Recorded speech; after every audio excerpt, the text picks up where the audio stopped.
All right, good. I know you were Stan. disruptive. Yeah, so you've seen the sign with the dates, and that's the venue. And I'm going to ask, because she's the venue person, why don't you talk Yep. about this great place we're going to be at? Yeah, so it is a great You place. picked it. Yes, I chose it. Coming out of COVID was quite the challenge to find venues that fit the space. The nice thing about this, it's 20 minutes from DFW, and it's adjacent to you see the AT&T Stadium in the background, so lots of live entertainment, and there's casual venues to go, and you can host some dinners and whatnot, which is right outside. They have great outdoor space. You can host parties. We'll do some side lawn opening parties. And it's situated between, like I said, AT&T Stadium and the Globe Field, which is the ballpark. And if you want to spend a lot of money, the Patriots are playing the Cowboys the night before. So, Yeah. you know, Yes. that makes it a fun weekend, right? Yeah. That's a justification to go to GNE just then, Yeah. just for that. But one thing is I encourage you to book your rooms. I know some of you have registrations as part of the sponsorships, but if you can book your rooms fairly quickly because of the Cowboys game, that would be a good thing. We have a room block that goes to a certain date, and quite often people don't book on time, and then they come bugging us after, and I can't get the rate anymore. We gave you 6 months notice, but anyway.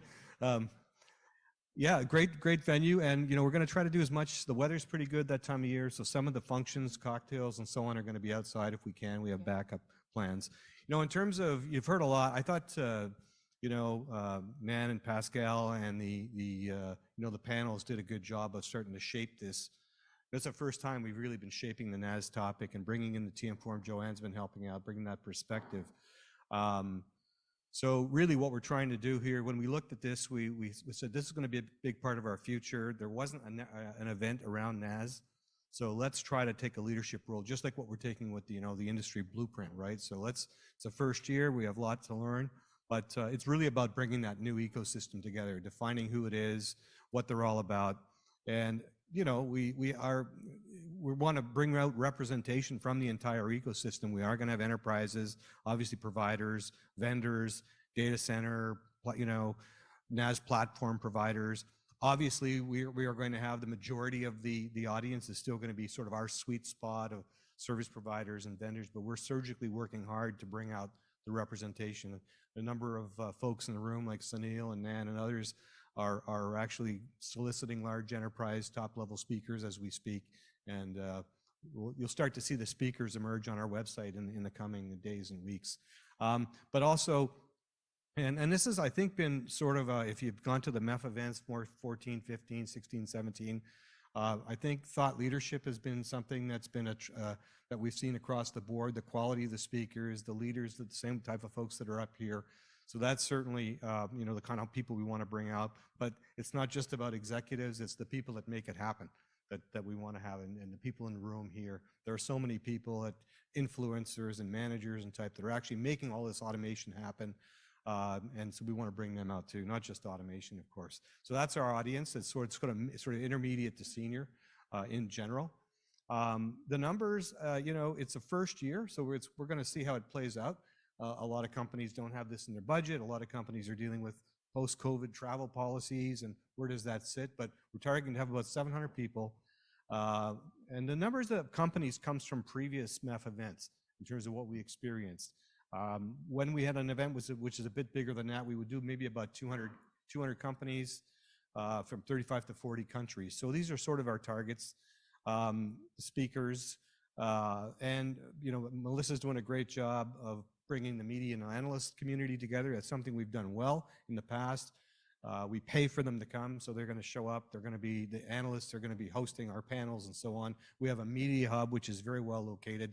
And a lot of the attendees like the fact that they can sit, and the sponsors, they can sit down and get airtime with me, with the analysts and with the press and so on. The analysts like it because they get to talk to, in particular, a bunch of companies, whether it's vendors or service providers, in one place within this kind of well-defined, niche, right? And it's an emerging niche. So, did you want to start talking about that? Or do you want me to do? Sure. So program at a glance. So Monday it's pretty much an arrival day in the morning.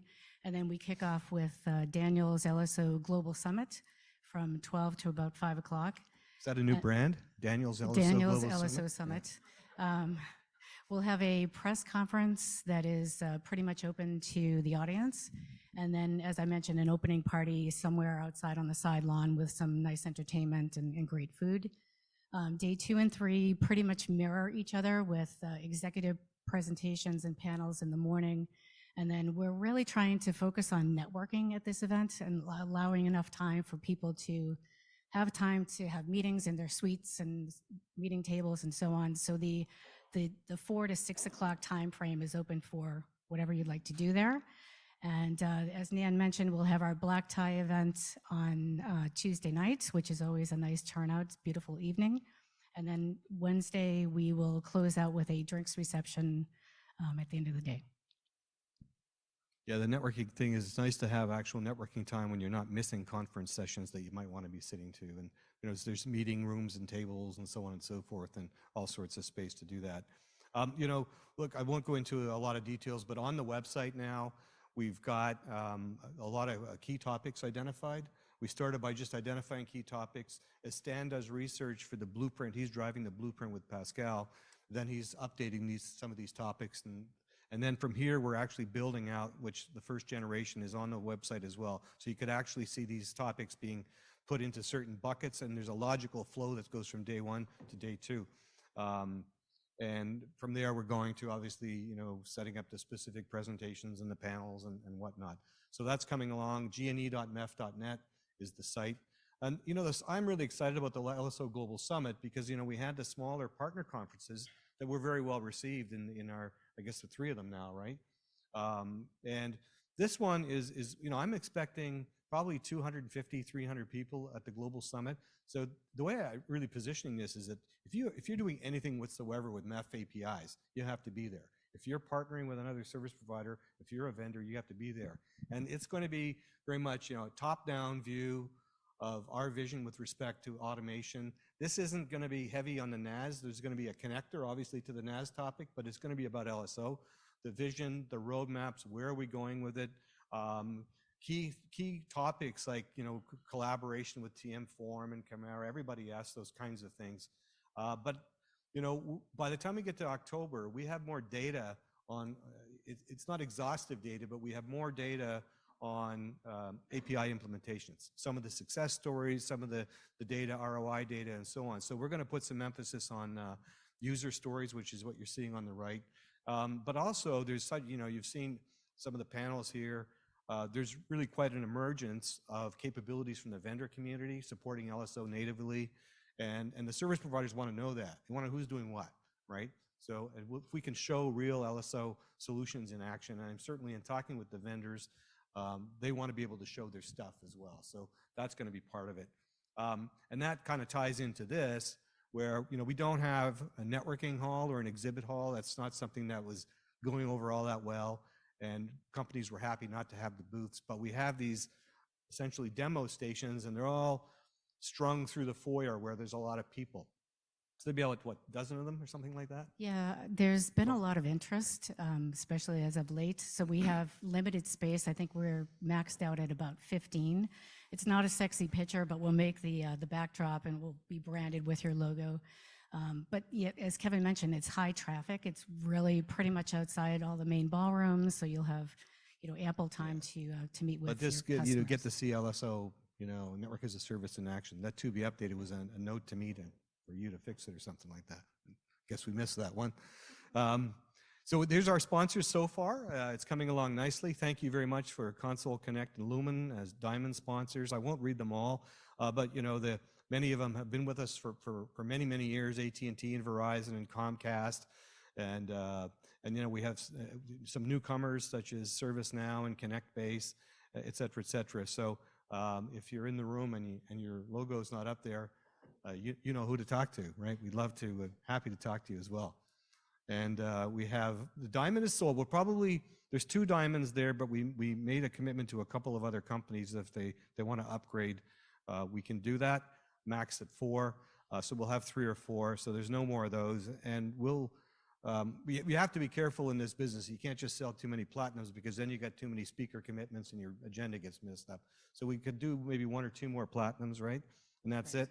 Yes. And then there's the other ones aren't so much. So that's if you want to, take that, have someone talk to us, I'm just letting you know that that stuff's available. Now, there is Tom at work, thank you very much. There are the results from the poll. How likely are you to attend? 54% said yes, 39% I want to, but not sure. That's pretty good numbers. No, I will not attend. Oh. Can I get the show of hands for those people that don't plan attending? But what we're going to do by next week on the site, there will be a travel approval request form, and where basically, if it's an email to your boss, right? That's really what it is. And actually, we don't take pride. We stole it from TM Forum, I think, because it was on their website. We said, this looks really good. So we stole the idea from them. But it's an email to your boss. I really need to go to this event because it's right up my alley and all of that stuff. So yeah, just trying to make it as easy as possible. So those will be up there. I think we have one just for LSO, and then we have one for the event in general. So we'll see how that goes. So we'll have to try to convert this from 54 to 80, 83, 93. And about those 7%, we'll just leave that alone. That's it. So please register. Thank you.